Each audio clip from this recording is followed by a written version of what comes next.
Parenting can be so difficult, but when your child has a concussion, you can feel like you're stepping into completely uncharted territory. You might be wondering, how bad is this injury? How long is it going to take to heal? And how do I explain this to a 10-year-old? Today, we are going to talk you through this journey step by step. We are going to talk about what a concussion is, how to explain it to your child, and how to track your symptoms so that you can set yourself up for success when you visit your doctor. And all of this without overwhelming them or you. Let's dive in. My name is Larissa, and 4 years ago, I was in a car accident and I have a brain injury. And I share tips and tricks on making healing from a concussion a little bit easier. Let's start with the basics.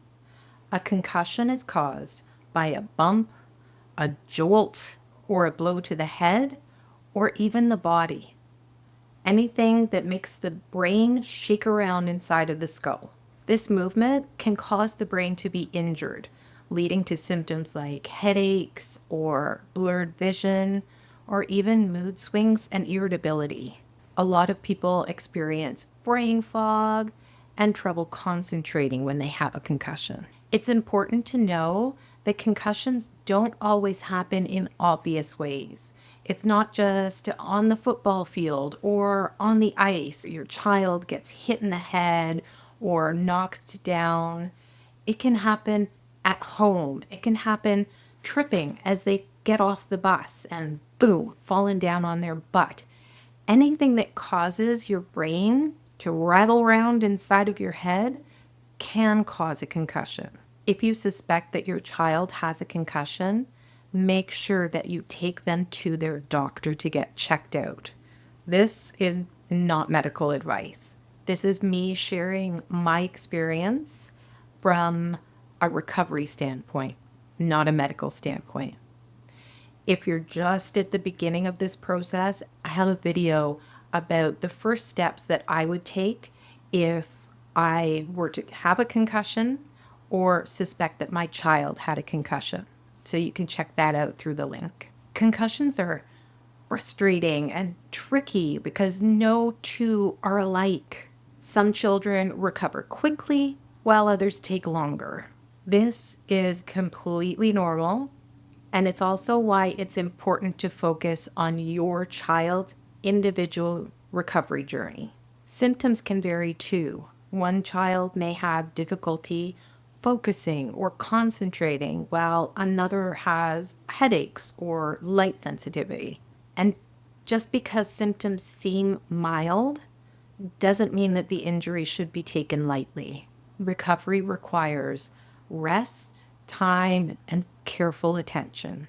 Symptoms can vary from day to day, and the severity can vary from day to day. One day you might be really nauseated and throwing up, and then the next day you feel a lot better and you're able to do more, and then the third day you're back to throwing up again. It can be confusing and frustrating and make you worried about backsliding. So as the parent, just know that there's a wide variety of symptoms, that every body, literal body, is different and heals at different paces. And healing is non-linear. It's going to go up and down, good days and bad days.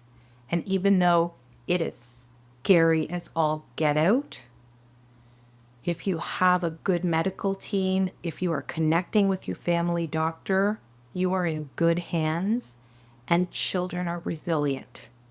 Their little brain is healing inside of their little noggin. But how do we explain all of this to a child and explain it to them without terrifying them? In my experience, the key is to keeping things simple and reassuring. So here's something that you might say to them. You know, when you fell down on your butt, well, the funny thing is that hurt your brain a bit. It shook around inside your head, and that's why you're feeling dizzy right now. So for now, your brain just needs a little extra rest. It's kind of like when you have a cold and have to stay home from school and you spend more time sleeping. It's kind of like that. And that's why we need to be really gentle with your brain for a little while. You might feel a little bit dizzy or tired or even have some headaches, but that's just your brain's way of telling you that it needs a little more time to get better. It's also important to help your child to understand that everybody heals at a different pace, especially if they play sports and there are other kids who have had a less severe concussion, or if they watch TV, they see somebody in a hockey game had a concussion and they were out for one game and now they're back, but I've been out of hockey for 2 weeks now. What's the difference? Maybe explaining it by saying that every body is different and we're going to listen to what your body needs right now. And we have to take it day by day. You never know how much better you're going to feel tomorrow. So we'll play things by ear. And then validating their feelings, because as a grown-up who loves doing stuff, being with my friends, doing activities, I enjoy running, I enjoy yoga, having to sit down and not be as active and not give my brain too much input because it caused dizziness and headaches. It was disappointing and frustrating, and your kid is going to need support and to know that it's okay to be frustrated. Healing is temporary and you're going to be back to feeling like yourself before you know it. As your child recovers, keeping track of their symptoms can help you, it can help your medical team, and it can also help your child. And tracking symptoms doesn't have to be overwhelming. We've created a free downloadable, it's a symptom tracker that has emojis and colors to help rate your child's discomfort. Because rating things on a scale of 1 to 10 can be really difficult, and it's all just guesswork, right?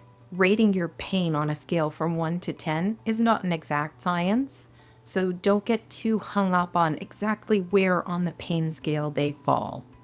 Having kind of a general idea of where your child's at is going to help you to see that they are getting better, even though it feels slowly, and it will help your medical team to focus on what areas your child needs the most help in. Every step forward, no matter how small it is, helps on the road to healing.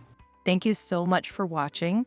If this information was helpful to you, I hope that you will subscribe for more tips on making concussion recovery easier. And if you would like a more in-depth look at concussions, check out our playlist, Concussions 101. Supporting your child through concussion recovery is a huge and scary task. So make sure you take care of yourself too. And remember that millions of people experience concussions each year. You are not alone. Your child is not alone. You've got this.